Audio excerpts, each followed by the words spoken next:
আপনারা জানেন জান্নাতের মধ্যে একটা মাহফিল হবে, সেমিনার হবে। সেখানে আল্লাহ জান্নাতীদেরকে নিয়ে একটা মাহফিলের আয়োজন করবেন। জান্নাতি শ্রোতা হবে আর বক্তা হবে তিনজন। প্রথমে বিশেষ বক্তা হিসেবে থাকবেন হযরত দাউদ আলাইহিস সালাম। দাউদ আলাইহিস সালামের কুরআন নাযিল হয় নাই, দাউদ নবী কোনোদিন কুরআন পড়েও নাই। তারপরেও আল্লাহ সেদিন তাকে ইলম দিবেন, তিনি দাউদ নবী সূরা তোহা থেকে তেলাওয়াত করবেন। তাফসীরে এসেছে দাউদ নবী যখন কুরআন থেকে তেলাওয়াত করবেন তার একটা গলা থেকে, একটা কণ্ঠ থেকে ৮০ রকম সুর বের হতে থাকবে।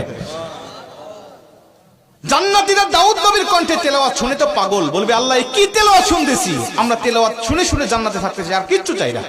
আল্লাহ বলবে এর থেকে কি সমুদ্র তেলাওয়াত শুনতে চাও না? জান্নাতীরা বলবে আল্লাহ এর থেকে সমুদ্র তেলাওয়াত হতে পারে, আমাদের আর বিশ্বাস হয় না।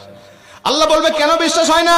দাউদ নবীর উপরে কোরআন নাজিল হয় নাই, দাউদ নবী কোরআনের জন্য মার খায় নাই। যে নবীর উপরে কোরআন নাজিল করেছি, যে নবী কোরআনের জন্য মার খেয়েছে, দাঁত শহীদ করেছে, মাথার হেলমেট ভেঙেছে, উহুদের প্রান্তরে রক্তক্ষরণ করেছে, ওই নবীর কণ্ঠ থেকে কোরআনের তেলাওয়াত শোনো কেমন সুমধুর শোনা যায়।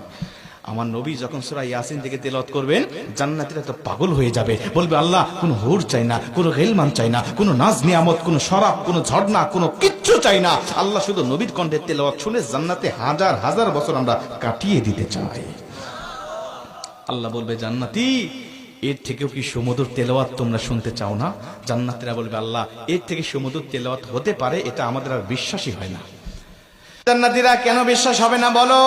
আমার নবীকে কণ্ঠ দিয়েছি আমি আল্লাহ নিজে, আমার দাউদকে কণ্ঠ দিয়েছি আমি আল্লাহ নিজে, কিন্তু আমার গলায় কত কণ্ঠ রেখে দিয়েছি জানো না? আমি আল্লাহ নিজের কণ্ঠকে ওজার করে এখন তোমাদেরকে সূরা রহমান থেকে তেলাওয়াত করে শোনাতে চাই।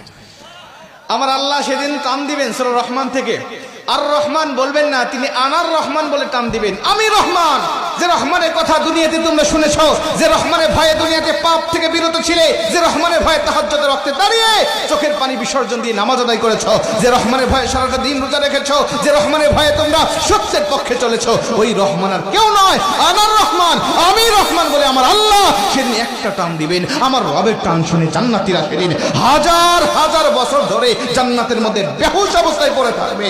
আমার আল্লাহ তাদেরকে হুশ দিবেন না। জোরে কোন সুবহানাল্লাহ, আল্লাহু আকবার বলেন। দোয়া করছি আজকে যেভাবে বসেছি আল্লাহ যেন জান্নাতের মধ্যে আমাদেরকে ওই মাহফিলে শ্রোতা হিসাবে সবাইকে বসার তৌফিক দান করেন। জোরে বলেন আমিন।